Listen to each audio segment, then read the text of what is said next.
ఆంధ్రప్రదేశ్లో రాక్షస పాలన కొనసాగుతోందని రెడ్ బుక్ రాజ్యాంగం అమలవుతోందని మాజీ సీఎం వైసీపీ చీఫ్ జగన్ మండిపడ్డారు. వినుకొండలో వైసీపీ కార్యకర్త రషీద్ హత్యపై జగన్ స్పందించారు. రషీద్ కుటుంబానికి సానుభూతి తెలిపారు. కొత్త ప్రభుత్వం అధికారం చేపట్టి నెలన్నర రోజులు మాత్రమే అయిందని గుర్తు చేశారు. ఈలోపే రాష్ట్రాన్ని హత్యలు, అత్యాచారాలకు కేర్ ఆఫ్ అడ్రస్గా మార్చేశారంటూ టీడీపీ సర్కార్పై తీవ్ర విమర్శలు చేశారు. రాష్ట్రంలో లా అండ్ ఆర్డర్ అన్నది ఎక్కడా కనిపించడం లేదని, ప్రజల మాన ప్రాణాలకు రక్షణ కరువైందని జగన్ ఆవేదన వ్యక్తం చేశారు. వైసీపీని అణగదొక్కటమే లక్ష్యంగా ఈ దారుణాలకు పాల్పడుతున్నారని ఆరోపించారు. రాజకీయ కక్షతో దాడులకు తెగబడుతున్నారని జగన్ విమర్శించారు. వినుకొండలో బుధవారం రాత్రి జరిగిన హత్య రాజకీయ కక్ష సాధింపునకు పరాకాష్ట అని చెప్పారు. ఈ దారుణం ప్రభుత్వానికి సిగ్గుచేటని మండిపడ్డారు. ముఖ్యమంత్రి సహా బాధ్యతతో వ్యవహరించాల్సిన వ్యక్తులు రాజకీయ దురుద్దేశాలతోనే ఇలాంటి దారుణాలను ప్రోత్సహిస్తున్నారని జగన్ ఆరోపించారు. ఎవరి స్థాయిలో వాళ్లు రెడ్ బుక్ రాజ్యాంగాన్ని అమలు చేస్తూ పోలీస్ సహా యంత్రాంగాలన్నింటినీ నిర్వీర్యం చేశారని అన్నారు. దీంతో నేరగాళ్లు, హంతకులు చెలరేగిపోతున్నారని విమర్శించారు. దీనికి సంబంధించి మరింత సమాచారం మా ప్రతినిధి శ్రీనివాస్ అందిస్తారు. శ్రీనివాస్,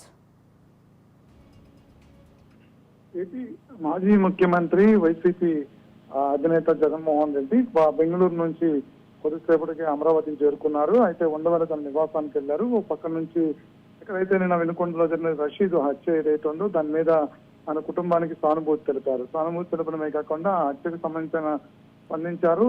రాష్ట్రంలో ప్రస్తుత పరిస్థితులు చాలా తీవ్రంగా ఉన్నాయని చెప్పి రెడ్ బుక్ అమలు అంటూ కూడా తీవ్ర స్థాయిలో మండిపడినటువంటి నేపథ్యం చూస్తూ ఉన్నాము. అంతేకాకుండా హత్యలు, అత్యాచారాలు కేర్ ఆఫ్ అడ్రస్ గా ఆంధ్రప్రదేశ్ మార్చేశారంటూ కూడా జగన్మోహన్ రెడ్డి అధికార ప్రభుత్వం మీద ఆయన ధ్వజమెత్తిన నేపథ్యం చూస్తూ ఉన్నాము. కొత్త ప్రభుత్వం అధికారం చేపట్టి నెలన్నర రోజులు మాత్రమే అయ్యింది. అప్పుడే ఈ హింస ఏంటి, అరాచకం ఏంటి అంటూ కూడా ఆయన మండిపడినటువంటి నేపథ్యం చూస్తున్నాం. అయితే గత 5 సంవత్సరాల్లో వైసీపీ పాలన అంతా కూడా ఇలాంటి దమనకాండతోనే నడిచిందనే అంశాన్ని ఇప్పటికే దమనకాండతోనే నడిచిందంటూ కూడా లోకేష్ తాను చేస్తున్నటువంటి ఏదైతే పాదయాత్ర ఉందో, యువగళం పాదయాత్ర ఏదైతే ఉందో అందులో అప్పుడున్నటువంటి అధికారులు కావచ్చు, అప్పుడున్నటువంటి వైసీపీలో ఉన్నటువంటి కీలక నేతలు వాళ్ళు సృష్టించినటువంటి అరాచకాలు, విధ్వంసాలకు సంబంధించి ఆయన ఒక రెడ్ బుక్ ని రెడీ చేస్తున్నాము, భవిష్యత్తులో అధికారంలోకి వచ్చిన తర్వాత ఆ రెడ్ బుక్ అమలు చేస్తామని అప్పుడే బహిరంగంగానే చెప్పడం జరిగింది. అయితే ఆ రెడ్ బుక్ కు సంబంధించినటువంటి హత్యలు, అత్యాచారాలకు కానీ వీటికి కానీ ఆ రెడ్ బుక్ లో పొందుపరచాలనే అంశాన్ని జగన్మోహన్ రెడ్డి స్పష్టంగా తెలుసుకోవాలి. అందులో చేసినటువంటి అతి ఓవర్ యాక్షన్ చేసినటువంటి అధికారులు ఎవరైతే ఉన్నారో, అంటే ప్రభుత్వానికి పనిచేయాల్సినటువంటి, ప్రభుత్వానికి సబార్డినేట్స్ గా లేదంటే ప్రభుత్వంలో ఉద్యోగం తీసుకుని బాధ్యతాయుతమైనటువంటి అధికారంలో ఉన్నటువంటి అధికారులు తాము అవలంబించాల్సినటువంటి విధానం కాకుండా వైసీపీ అమలు చేస్తున్నటువంటి చట్టాన్ని అమలు చేస్తుంది. వాళ్ళ మీద అధికారంలోకి వచ్చిన చట్టపరమైనటువంటి చర్యలు కానీ, శాఖపరమైన చర్యలు కానీ తీసుకుంటామని చెప్పిన నేపథ్యంలో కూడా ప్రతి అధికారి పేరు కూడా ఇందులో పొందుపరుస్తున్నామని చెప్పి మాత్రమే జరిగింది. అయితే ఇది సాధారణ వ్యక్తిగత జీవితంలో కానీ, సాధారణ ప్రజలకు సంబంధించినటువంటి అంశం కానీ కాదు. కానీ ఇక్కడ జగన్మోహన్ రెడ్డి ఈరోజు చేసినటువంటి తీవ్ర వ్యాఖ్యలు ఏవైతే ఉన్నాయో సాధారణ వ్యక్తి జీవితాన్ని కాదు అనే అంశాన్ని గుర్తిరిగి మాట్లాడనేది మరో పక్క నుంచి టీడీపీ నేతలు మాట్లాడుతున్న నేపథ్యం కూడా మనం గుర్తించవచ్చు. అంతేకాకుండా సాధారణ జనజీవనంలోకి అంశం కాదు, అప్పట్లో ఉన్నటువంటి పరిస్థితులు ఏవైతే ఉన్నాయో ఆ పరిస్థితులకు సంబంధించినటువంటి అంశాలు, అధికారులకు సంబంధించిన అంశాలు మాత్రమే గుర్తించాలి.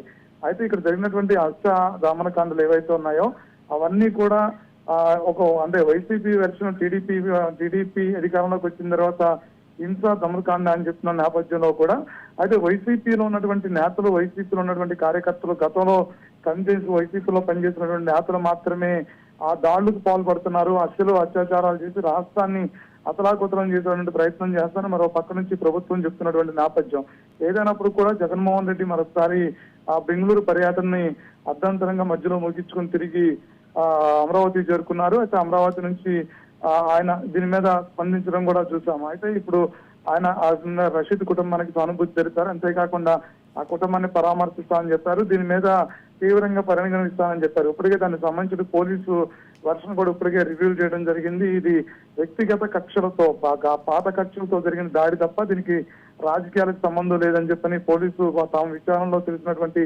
ప్రాథమికంగా తాము చేసినటువంటి విచారణలో కూడా స్పష్టం చేయడం జరిగింది.